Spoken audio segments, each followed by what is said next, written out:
ओम शांति 30/8/2022। आज की मुरली चिंतन।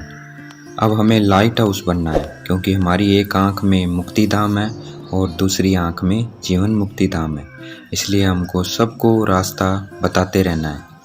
अविनाशी पद का खाता जमा होता रहे, उसकी विधि है सदा बुद्धि में स्वदर्शन चक्कर फिरता रहे।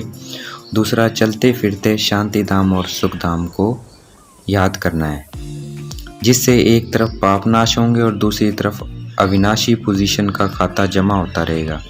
इससे हम लाइट हाउस भी बन जाएंगे, दूसरों को रास्ता बताते रहेंगे। उल्टा बोलते रहते हैं, मनुष्य ज्ञान के बारे में, देवताओं के बारे में, परमात्मा के बारे में उल्टा बोलते रहते हैं, क्योंकि दुनिया ही उल्टी है। माया ने सबको उल्टा लटका रखा है। शिव बाबा आकर हम सबको सुलटा करते हैं। अब नया युग, नई देवताओं की बादशाही स्थापन हो रही है। जैसे रात के बाद दिन आता है, वैसे ही कलयुग के बाद सतयुग जरूर आना है। तो इससे सिद्ध होता है भगवान को भक्तों के पास आना ही पड़ेगा, और भक्तों ने भी भगवान को मिलना है, इसलिए भगवान जरूर आएगा। पावन युग में देवी देवता ही आते हैं, बाकी सब निर्वाण धाम में रहते हैं। निर्वाण धाम को युग नहीं कहेंगे, वह तो इन युगों से पार है। वहाँ कोई युग नहीं होता है, युग इस धरती पर ही होते हैं। विनाश भी गाया हुआ है, त्रिमूर्ति का चित्र भी दिखाते हैं, और त्रिमूर्ति के नीचे लिखा होता है सत्यमेव जयते, अर्थात स्थापना, पालना और विनाश ये सत्य है। वो है फिजिकल गवर्नमेंट जो देश को चलाती है, ये है रूहानी गवर्नमेंट का चित्र जो इस सृष्टि को चलाती है, और हम ये रूहानी गवर्नमेंट है। नॉन वायलेंस शक्ति सेना भी गाया हुआ है, वो शक्ति सेना हम हैं। तो हम त्रिमूर्ति के चित्र के नीचे लिख सकते हैं सत्यमेव विजयते।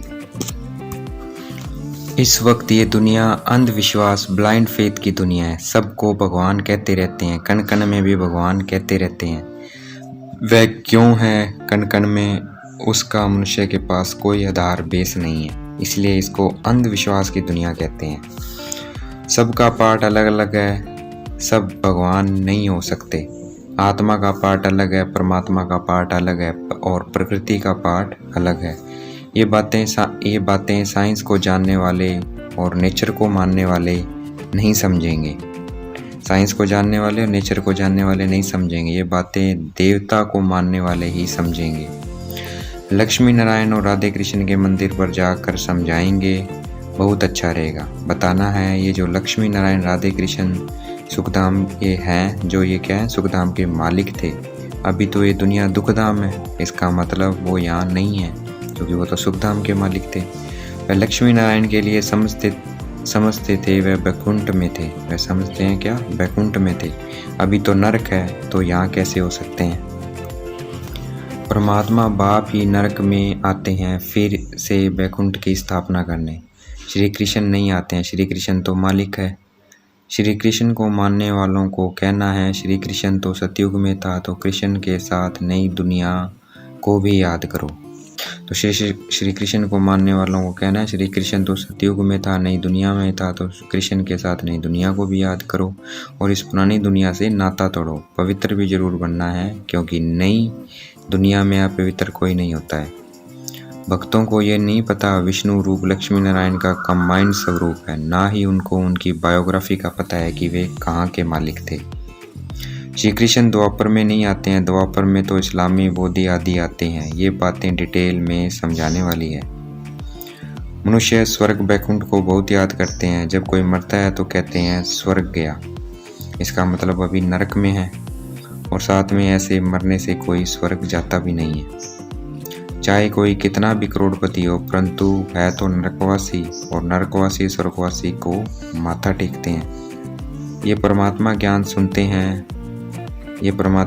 सुनते हैं हम, तब तक याद रहता है। जब सगे संबंधियों को देखते हैं तो ये ज्ञान भूल जाता है। इसलिए बाबा ने हॉस्टल खोले ताकि ये ज्ञान याद रहे, भूले ना। बाप के पास है फ्रेश होने के लिए रोज जाना है। ऐसे नहीं समझना है कि हमें दक्षिणा देनी पड़ेगी, क्योंकि परमात्मा पिता तो दाता है, वह देने वाला है। तो इसलिए हमें देने का ख्याल कभी नहीं करना है। सर्विसेबल बच्चों को रोज़ रिफ़्रेश होने के लिए बाबा के पास जाना है।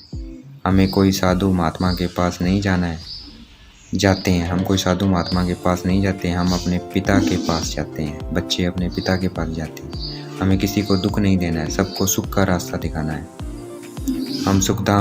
हम सुखधाम की स्थापना करने वाले हैं। हमें कभी कोई कड़वा शब्द नहीं बोलना है। हमें क्रोध नहीं करना है, क्रोध करना भी दुख देना है। अगर किसी को दुखी करेंगे तो दुखी होकर मरेंगे, बहुत सजाएं खानी पड़ेगी। आज की मुरली का वरदान। परवश आत्माओं को रैम के शीतल जल द्वारा वरदान देने वाले वरदानी मूर्त भव। परवश आत्माओं को, जो परवश है माया के काम क्रोध मोह लोभ अहंकार, उन आत्माओं को, परवश आत्माओं को जो माया के और इनके काम क्रोध मोह लोभ अहंकार के वश होकर जो कार्य करती है, उन आत्माओं को रैम के शीतल जल द्वारा वरदान देने वाले वरदानी मूर्त भव। आज की मुरली का स्लोगन। परमात्मा मिलन मेले की मौज में रहो तो माया के झमेले समाप्त हो जाएंगे। परमात्मा मिलन मेले की मौज में रहो तो माया के झमेले समाप्त हो जाएंगे। अच्छा, ओम शांति। शुक्रिया बेटे बाबा, शुक्रिया।